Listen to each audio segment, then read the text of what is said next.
Have you ever sat on a decision you knew needed to be made, but you were too afraid of the consequences attached to that decision to take the action? I know I've been guilty of it. What was the result? Did it allow for a better or worse outcome the longer you waited to do what needed to be did? How did you feel during the time in between knowing and taking the action? If you're anything like me, it's painful and made it exceptionally difficult to think about much else. Today, I want to discuss the film Midsommar, using it as a platform to tell you what to do if you lose your whole family and have a boyfriend who has real soft penis energy and treats you like crap, then somehow flips everything on you, pretending like everything is fine, constantly deflecting, acting like a man-child, and deserves to have the worst thing imaginable happen to... Oh, wait, no, wait, that's not where we're going today. No, yeah, we are going to be checking out Midsommar, but to explore some of the consequences of indecision in a relationship. Then we're going to discuss everyone's favorite stoner. Nope, not that one. Nope, not that one either. Yep, that's the one. Everyone's favorite stoner who not only grappled with similar relational issues, but had an entire life of indecision, giving an inside view of the devastating impact it can have on a person and the people around them, ending with how not to end up stuck in a life of paralysis due to lack of decision making so we can live a life worth living. So without further ado, Midsommar.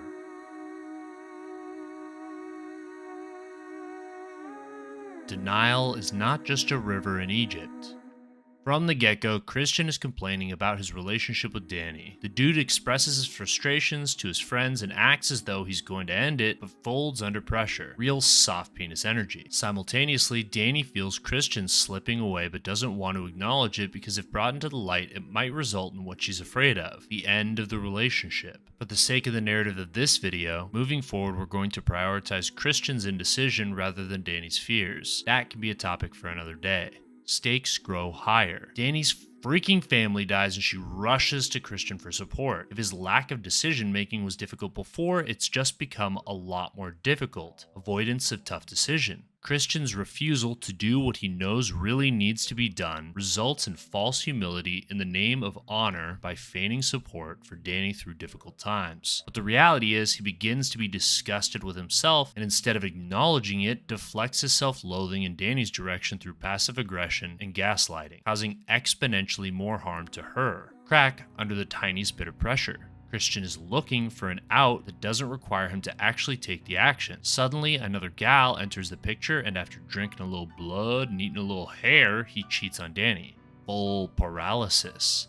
Danny catches him, and while he's been incapable of doing what needs to be done, now she's given the strength to cut the cord. Could have been a simple breakup, in the beginning resulted in literal death.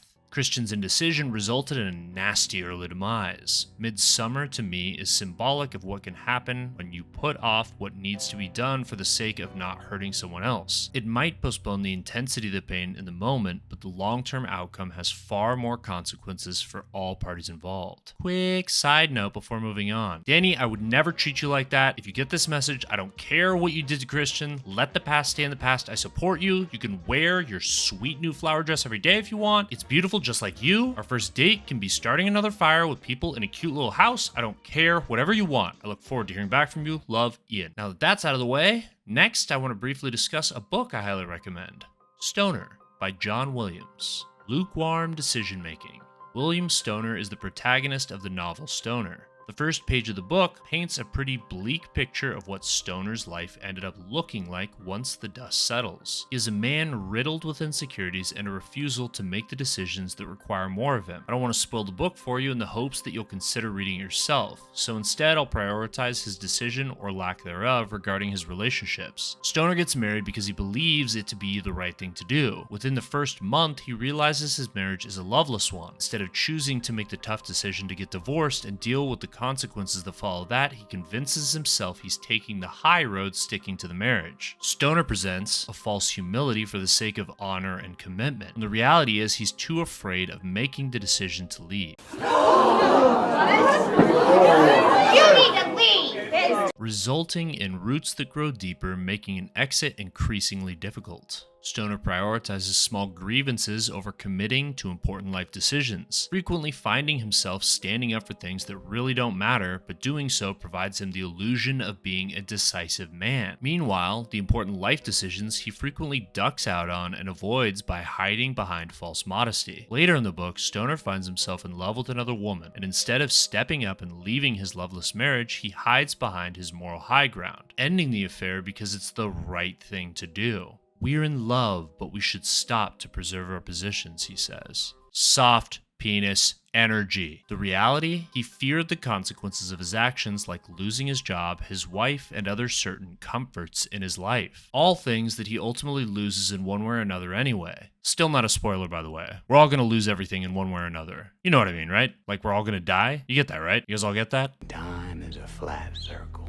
Maybe I'll take this job. Maybe I'll leave this job. Maybe she's right for me. Maybe she's wrong for me. Maybe we should do what's right. Stoner is the type of man to ask maybe this, maybe that, rather than stating this needs to be done, doing it, and letting the cards fall where they may. It doesn't matter if it's the wrong decision or indecision. There are going to be consequences. And Stoner showcases what the consequences of a life of indecision looks like in the most painful fashion. Well, not as painful as burning up in a cute little yellow temple in Sweden, but you get what I mean.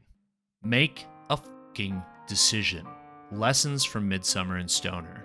Midsummer gave us a peek at what happens when we remain in decision purgatory in regards to a relationship. I should mention that most of the time, the result of indecision isn't burning alive. Obviously, that's a pretty extreme outcome and not literal. I still support you, Danny, holler at me. But its extremité is useful to showcase the importance of having the tough conversations rather than putting them off or avoiding them altogether. Someone is always going to get hurt. That's a part of life, for better or worse. Don't put it off, or you might find yourself prey to a cult-like ritual. Stoner gave us a look at repeated indecision resulting in a life of mediocrity that ends smothered in regret. As we saw from the first page of the book from earlier, you don't want that life. I don't want that life. Decision making can be difficult and cause lots of anxiety, but that doesn't have to be a bad thing. In an article by Talbbi in Psychology Today, he says, learning to be decisive is learning not to let anxiety run your life. Learning that there are no mistakes, focusing on doing the best you can right now. Recognizing that all decisions are not equally important and accepting that you can control only this moment. Become familiar with the discomfort and continue moving forward, only looking back to reflect on how to grow and make better decisions in the future. Don't skip out on important conversations, because if you do, the friendship or relationship or family member or job or whatever remains because of this refusal to have a discussion or make a proper decision, results in a lukewarm experience for all parties involved. The fear of loss or potential consequences prevents the action necessary, resulting in a missed opportunity for growth. Don't wait until death comes by for a visit to make the decision you know you want but are too afraid to do. So many of life's greatest experiences lie just on the other side of a few tough decisions. Indecision is something I've struggled with in my own life, and watching Christian and Stoner fumble their way through things certainly provoked some nastiness inside of myself. But fortunately, indecision doesn't have to be a permanent personality trait. Turns out, decision making is a skill set and something that can be learned. We can do this by starting small. In an article by L.S.W in Psychology Today, Alice suggests that a useful way to improve decision making starts by beginning to recognize which decisions aren't that big of a deal. Things like, where do I want to eat? What do I want to eat? What should I wear? Which book should I read? Which movie or show should I watch? By recognizing these as fairly low stakes decisions, practice picking something quickly and sticking with it, knowing that regardless of the end result, we're going to be okay. Do it! Just do it! A suggestion is to make a list regarding the decisions in daily life we get caught up in. Turns out most of the things we get stuck on throughout the day really aren't worth the hassle. Starting small and doing this more regularly throughout the day better prepares for when the big daddy, or mommy, decisions crop up. As someone who still frequently struggles with decision paralysis, especially when it comes to figuring out what to eat when I'm hungry, holy hell, doing this on the daily has made me aware that eating Thai food when I might really want a burger doesn't really affect my day as much as sitting at home debating where to eat for 45 minutes does. Turns out I'd rather make the decision to commit to my first choice and deal with what happens next than flop around like a dying fish trying to figure out which choice to make, wasting precious moments of this beautiful life and withering away all my sick gains with every minute that goes by without food in my stomach, especially after completing my 8-hour arm workout. An 8-hour arm workout for 8 hours straight killing your arms. I'd rather make a decision because for me, indecision is a fate worse than death. But don't take my word for it, go give it a try. Who knows, it might start with picking a place to eat or which show to watch, and end with quitting your job, moving to Chile, or finally asking that girl or fella out to live happily ever after. And ideally, neither of you burning up in a cute little yellow... You get what I'm saying. Yeah, you get me. In closing, I want to say I still support you, Danny. DM me. Until next time, this is Ian, signing off. Is that a fucking pube?